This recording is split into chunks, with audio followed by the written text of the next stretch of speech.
Mesdames, Messieurs, bonsoir. Merci de préférer la télévision nationale. Au sommaire de cette édition, développement du méga-projet Simandou, le comité technique ad hoc de suivi se retrouve pour harmoniser sur la démarche dans le traitement des différents dossiers de ce projet portant mention Simandou 2040. La rencontre a permis une sensibilisation des acteurs de la chaîne.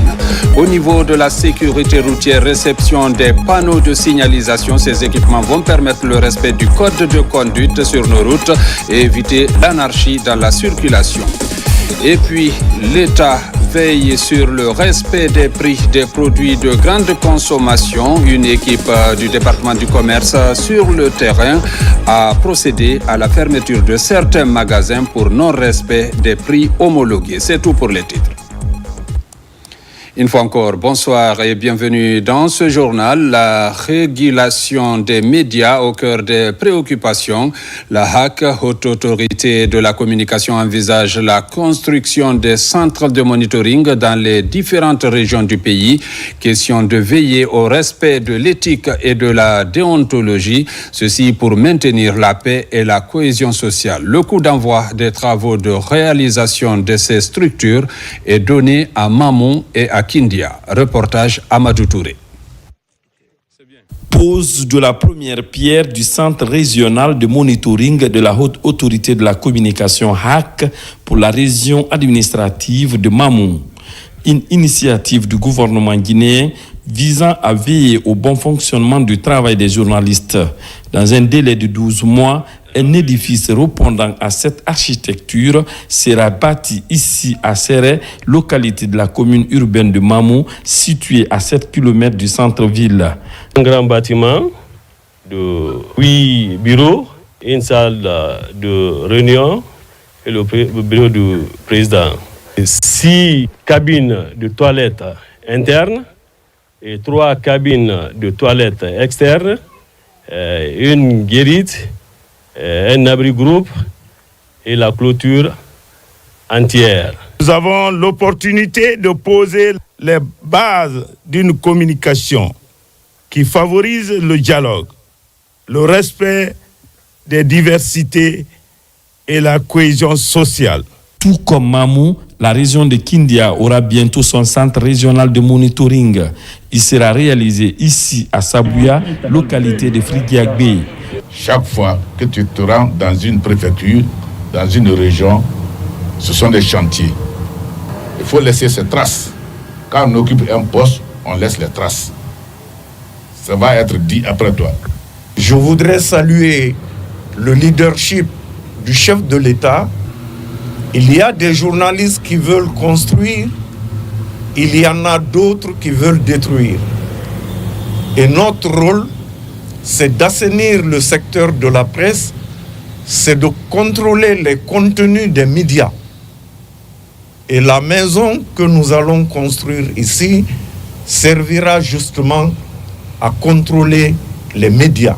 En marge de ces travaux, le président de la Haute Autorité de la Communication HAC a dans toutes les localités sillonnées rendu visite à la notabilité comme ici à Mamou, tout comme à Kindia où le grand imam de la mosquée de la ville Carrefour et le Kunti Gigbe de la Basse-Guinée ont formulé des bénédictions pour le président de la République et le renforcement de la paix en Guinée. Et puis, je vous l'annonçais dans les titres, Simandou 2040, une sensibilisation des acteurs sur la nécessité d'accorder une diligence dans le traitement des dossiers avec mention programme Simandou 2040 s'est tenu ici à Conakry. Le comité technique ad hoc de suivi pour la mise en œuvre de ce programme a échangé sur cette nécessité avec les différents acteurs de la chaîne. Le compte rendu avec Mamadi Gassama. En application de la lettre du ministre de l'Économie et des Finances relative au suivi de la mise en œuvre des projets Simandou 2040, le comité technique ad hoc tient sa toute première rencontre. Il s'agit d'échanger avec les différents acteurs de la chaîne sur les modalités de suivi et procédures d'exécution des 28 projets pilotes recensés au titre de l'exercice 2025. Aujourd'hui, il était important pour nous de nous retrouver avec l'ensemble des acteurs qui travaillent dans la chaîne d'exécution des projets et programmes Simandou 2040 pour les sensibiliser sur toute la diligence et la célérité qui doit être de mise dans l'exécution des programmes et projets qui s'inscrivent dans le cadre du programme Simandou 2040. Et il était aussi question de sensibiliser les uns et les autres sur la responsabilité qui est la leur pour assurer avec efficacité et efficience les responsabilités dans le cadre de l'exécution de ces projets-là. Une présentation des critères du programme et budget d'investissement a été faite à cet effet. L'idée est de porter à l'attention des acteurs la nécessité d'accorder un traitement diligent au dossier avec mention projet Simandou 2040. Plusieurs dispositions sont déjà prises au niveau de la direction des investissements. Ces projets sont classés comme projets hautement prioritaires, effectivement. Ils sont tous en cours d'exécution. Et une mention spéciale au niveau du système intégré de gestion a été observée pour tous ces projets. Au niveau du ministère du Budget également, la chaîne de dépenses, tous les bordereaux qui sont issus de ces projets seront mentionnés PS 2040. Ça veut dire qu'une fois que ce dossier arrive dans un circuit administratif, on doit faire en sorte que ces dossiers ne prennent pas assez de temps dans le processus de traitement au niveau sectoriel. Le programme Simandou 2040 se veut un programme qui s'identifie aux préoccupations des populations guinéennes avec pour objectif l'amélioration de leurs conditions de vie. Prévention des risques professionnels au travail au département de la fonction publique. 20 auditeurs ont entamé une formation certifiante de 3 mois. Ils se familiariseront avec des règles et techniques en matière d'hygiène, de santé et de sécurité au travail. Le point avec Mamadi Ternakamisoko. Assurer un environnement sûr de travail est gage de productivité. C'est ce que le ministère du Travail et de la fonction publique a compris en misant sur la prévention des risques professionnels. 20 nouveaux auditeurs issus des services publics et privés sont réunis autour des questions d'hygiène, de santé et sécurité. Pendant 3 mois, ils vont apprendre les règles et techniques fondamentales de protection de leur environnement et d'interaction avec les communautés locales. C'est une manière de sauver des personnes et vraiment contribuer à ce que les gens ne font pas des accidents de travail. Et aussi, il est très important que nous ici présents, nous venons sains et saufs au travail et nous repartons à la maison sains et saufs. Nous avons mis en place depuis l'année 2024 un curriculum de formation en santé et sécurité sur 3 niveaux que nous avons pu tester l'année passée et nous sommes passés avec l'autorisation bien sûr de l'INFP et du service de santé au travail.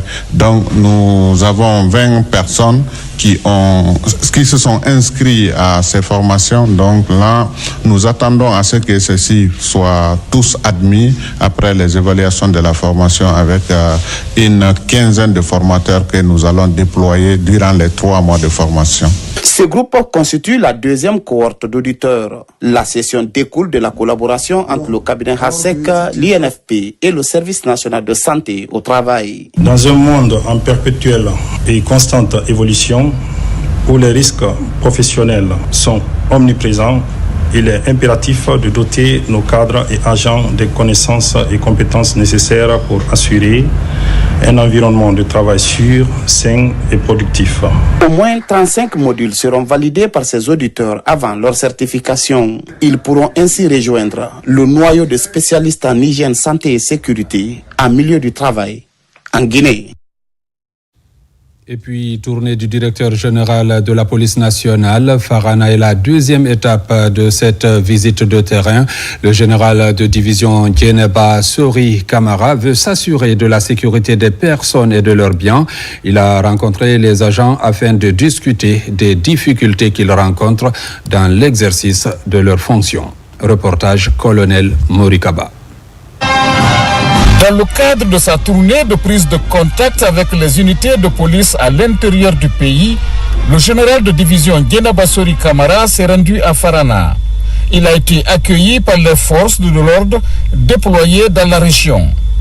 Au cours de cette étape, L'accent a été mis sur l'identification des besoins des agents chargés d'assurer la sécurisation des personnes et de leurs biens. Depuis sa nomination à la direction générale de la police nationale, toutes les promesses tenues ont été réalisées par monsieur le directeur général de la police nationale. Nous avons encore l'espoir qu'il est à la hauteur de répondre à notre appel. Nous sommes vraiment rassurés qu'il va atteindre son objectif.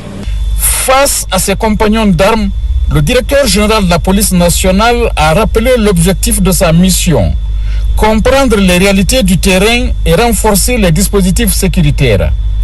C'est dans cette dynamique que le directeur général et sa délégation se sont rendus jusqu'à la frontière guinéo-léonaise de Hermakono, un point stratégique pour la sécurité transfrontalière.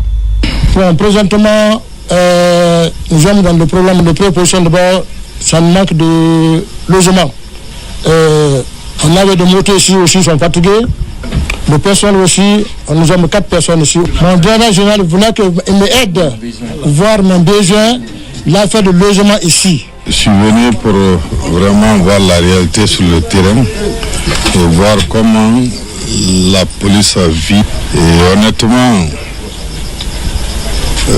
malgré que le coin est isolé, mais les agents sont tous en place et cela m'a conforté de plus. Je crois qu'il faut augmenter l'effectif et puis voir comment ils peuvent être même pris en charge en alimentation parce que c'est très loin de Hermakono. C'est à 55 km de Frana, 7 km de Hermakono et la route est impraticable. Mon message est que je leur demande de prendre le courage et que la défense de la patrie, il faut être un grand patriote et il faut assumer sa responsabilité tel que soit le prix à payer. Au retour à Conakry, le général de division Guéna Bassori Camara promet de remédier à ce problème pour que la frontière guinéenne soit bien contrôlée. La sécurité routière reste et demeure aussi une préoccupation majeure du gouvernement. L'Agence guinéenne de la sécurité routière multiplie les initiatives pour prévenir les accidents de circulation. Des équipements et panneaux de signalisation sont réceptionnés à Conakry, un geste qui galvanise les acteurs des transports et ceux de la police routière. Mounir Bari. En Guinée, le constat révèle que le réseau routier enregistre un manque criard de panneaux de signalisation du code de la route. Pour corriger le déficit, l'Agence guinéenne de la sécurité routière réceptionne un important lot de panneaux de signalisation. Ces panneaux de signalisation installés seront sur l'ensemble du réseau routier guinéen en vue de minimiser les risques d'accident de la circulation. Nous sommes à la réception définitive des panneaux de signalisation implantés par l'agent guinéen de la sécurité routière dans le couloir de la SIG Madina Dixine Terrasse. Et comme vous le savez, après le déguerpissement du couloir, l'agent guinéen de la sécurité routière a jugé nécessaire de mettre les panneaux dans ce couloir. Les opérations d'installation de ces panneaux de signalisation toucheront pour la phase pilote du projet les quartiers Sigmadina et Dixine. Nous sommes très contents. Ça là va réduire un peu les difficultés que les gens rencontrent sur le terrain. Parce que depuis cette route a été construite, il n'y a jamais eu un panneau. Et que le signalement vertical, le signalement horizontal, ça doit parler. Tout ça rentre dans la réduction du taux d'accident sur la circulation. Et ça aussi rentre dans le cadre de la fluidité de la circulation. On a fait un mot de sensibilisation. Maintenant, nous allons rentrer en action. Ils ont raison de mettre ce panneau. Nombreux sont des personnes victimes du sens interdit. Donc, nous autres conducteurs de véhicules et de motos acceptons désormais d'utiliser le sens normal. On sait combien de fois les agents de sécurité routière font pour épargner le danger. Les commerçants aussi n'ont qu'à libérer les voies publiques. Cet accompagnement du gouvernement guinéen à l'endroit des structures impliquées dans le processus vise à prévenir et à réduire le phénomène sur la route. Une série d'activités de sensibilisation et d'information sera enclenchée dans les prochains mois sur le terrain. Préservation de la biodiversité. Un atelier national se tient à Conakry dans le cadre du projet BioDev 2030. Objectif, évaluer l'impact sur la biodiversité des pratiques productives dans l'agriculture, les mines et la foresterie et proposer éventuellement des réformes adaptées aux politiques publiques. Sona Sagno. Cette rencontre rassemble des représentants des institutions publiques, de la société civile et des partenaires au développement. Ensemble, ils travaillent à identifier des solutions concrètes pour mieux intégrer la biodiversité dans les stratégies économiques nationales. Ces deux sessions de dialogue marquent vraiment une étape importante de la mise en œuvre du projet. Et partant de là, des recommandations seront faites au gouvernement, à l'État guinéen, pour essayer de voir comment engager des réformes un peu profondes au niveau des politiques de ces trois secteurs. Ce projet va contribuer non seulement à instaurer le dialogue entre les différents secteurs ministériels impliqués dans la préservation de la biodiversité, mais va nous apporter d'autres sources de financement afin de mieux préserver les biodiversités qui sont aujourd'hui très menacées. L'agriculture intensive, l'exploitation minière et la déforestation sont parmi les principales menaces pesant sur les écosystèmes guinéens. Cette rencontre vise donc à repenser les politiques publiques pour réduire ces impacts négatifs. Nous faisons beaucoup d'efforts sur le terrain par rapport à la biodiversité en favorisant l'adoption et les pratiques productives. On est des planteurs, notre activité, tout ce qu'on fait a un impact joue sur tous les aspects liés à l'environnement. C'est pourquoi nous sommes intéressés. L'initiative encourage des pratiques plus durables, conciliant développement économique et préservation des écosystèmes. Nous sommes convaincus que la collaboration entre le gouvernement guinéen, les organisations non gouvernementales, le secteur privé, les organisations socio-professionnelles, les communautés locales et les partenaires internationaux est la clé du succès de ce projet. Les conclusions de ce dialogue contribueront à orienter les politiques nationales pour un avenir plus respectueux de la biodiversité. Dans la région administrative de Kankan, les acteurs renouvellent leur engagement à intensifier la lutte contre la dégradation de l'environnement. Les outils de surveillance des maladies de la faune sauvage sont revisités. Ceci pour lancer une nouvelle campagne de sensibilisation auprès des communautés. Le point avec Djamo Kaba. À Kankan, pas de repos pour préserver la biodiversité. La remise à niveau pour agir à tout moment et une stratégie de lutte contre les caprices du climat. Un manuel de référence est ouvert pour saisir les grands chapitres de cet outil de surveillance des maladies de la faune sauvage. Les échanges regroupent les cadres institutionnels venus des préfectures de la savane guinéenne. C'est d'apprendre le cadre institutionnel, le manuel de faune sauvage. Deuxièmement aussi, apprendre aussi le cadre, le manuel de surveillance des maladies zoonotiques et les notions de la biodiversité. Pour atteindre ces objectifs, les acteurs s'engagent à intensifier les campagnes de sensibilisation auprès des communautés locales. Une nouvelle approche participative pour prévenir la propagation des maladies et protéger l'écosystème. Nous allons essayer de faire la même restitution au niveau de nos collègues, appuyés dans le cadre du système épidémiologique afin d'éviter des éventuelles épidémies. L'initiative là, c'était bien, c'est très bien. Ça peut nous permettre vraiment de nous protéger contre les maladies contagieuses, les maladies entre l'homme et l'animal. Ça peut nous aider aussi à faire des sensibilisations auprès de la communauté. Le programme est porté par la Direction générale du Corps des conservateurs de la nature en collaboration avec le ministère de l'Environnement et du Développement durable. Sur le terrain, le suivi rigoureux de la démarche et la mobilisation continue, une alternative souhaitée pour un environnement sain et propre, profitable à l'homme. Suite à l'accord entre importateurs et le département du commerce sur les prix des denrées de première nécessité, l'équipe de suivi est sur le terrain. Elle a procédé à la fermeture de certains magasins pour non-respect de ces prix. Reportage Abdul Karim Kamara.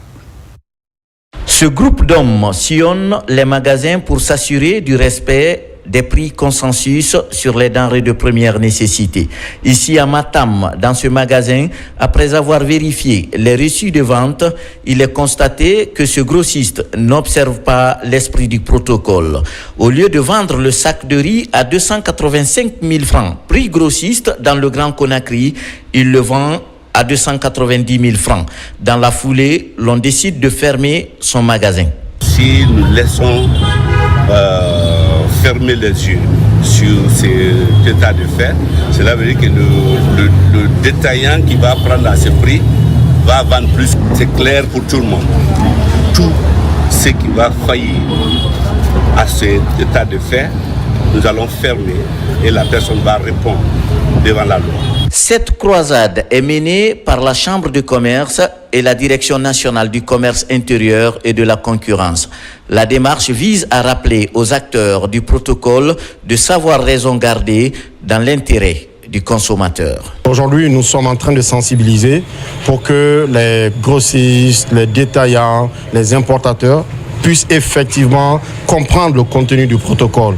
Parce que nous allons être très rigoureux dans le suivi strict de ces prix qui ont été déjà plafonnés. Dans le cadre de la même sensibilisation, ces prix importateurs, distributeurs et détaillants seront affichés dans tous les marchés du pays.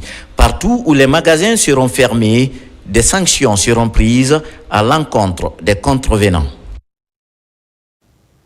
Le 8 mars, fête internationale des droits des femmes. À quelques heures de la célébration, la ministre de la Promotion féminine visite les groupements féminins et de femmes entrepreneurs. Charlotte Daffé veut ainsi encourager le combat quotidien que ces femmes mènent pour leur pleine autonomisation. Une immersion suivie par Mohamed De Camara. Suivez. Nous sommes sur la plaine de Sonfonia. Elle est située à quelques encablures de l'université Général Lansana Conté. Le site s'étend sur une superficie de 24 hectares. Ici, ces femmes font plusieurs activités agricoles. Pour mieux comprendre le quotidien de ces 56 groupements féminins évoluant dans cette plaine, la ministre en charge de la promotion féminine arrive sur le terrain.